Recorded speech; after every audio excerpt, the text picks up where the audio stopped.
So here's the fruit-bearing question. What is the connection to bearing fruit and personal spiritual fulfillment when we talk about spiritual growth in others? It's a really, really good question, and there's definitely a need for us to bear fruit. After all, didn't God say this? John 15:8.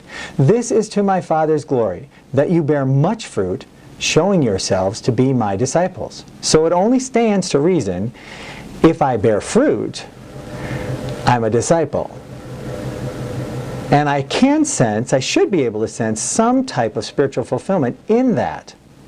However, there are some things that aren't answered in this verse, because it's a metaphor, like what is fruit?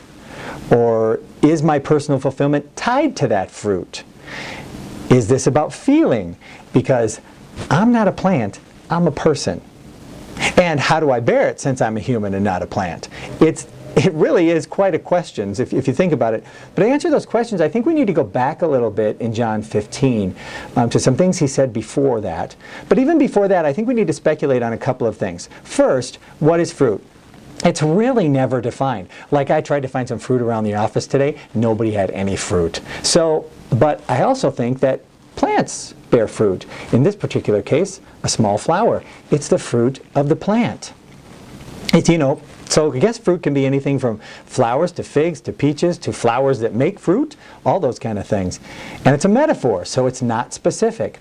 I ran across a plant called the Cereus Gragii. Now, I probably like it most because it has the word Greg in it as one of its names, but it's also called Arizona's Queen of the Night. Here's what happens. It blooms one time per year, at night, and for only a few hours. You wait for that one night when you think it might bloom, and if you miss it, you're out. It gives off the most beautiful fragrance, and people love it, and then it dies. Not your typical fruit or flower or plant experience. So if fruit bearing is a metaphor and not specific, could fruit be praying with the man on the bench outside the core? Could fruit be giving a cup of cold water to a disaster worker? Could fruit be sharing the gospel with a child? Could fruit be setting up for a potluck? Could fruit be teaching that rowdy class of 4th graders? Oh, could fruit be replacing the roll of toilet paper for the 15,000th time? Could fruit be encouragement of an employee going through a rough patch with a spouse? Could fruit be just visiting someone in the hospital? All very fleeting, like the Queen of the Night flower, and much less tangible than we think.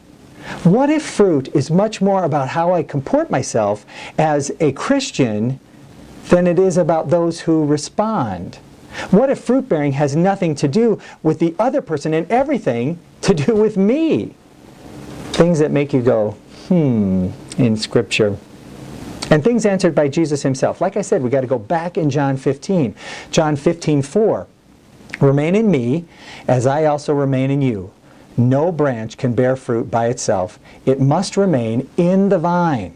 Neither can you bear fruit unless you remain in me. So bearing fruit is not about feeling, it's about remaining in him. Bearing fruit is not about them, it's about me in him.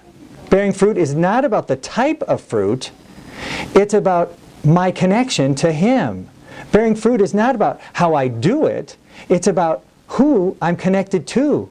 It's about my commitment to him. It's about who I am in him. The fruit is his, I am just a fruit delivery vehicle. If you want to give another metaphor to this thing. A vehicle that runs solely on whether or not I remain in him. So back to the big fruit-bearing question. What is the connection to bearing fruit and personal spiritual fulfillment when we talk about spiritual growth in others? What are your thoughts? Am I crazy or just a little unwell?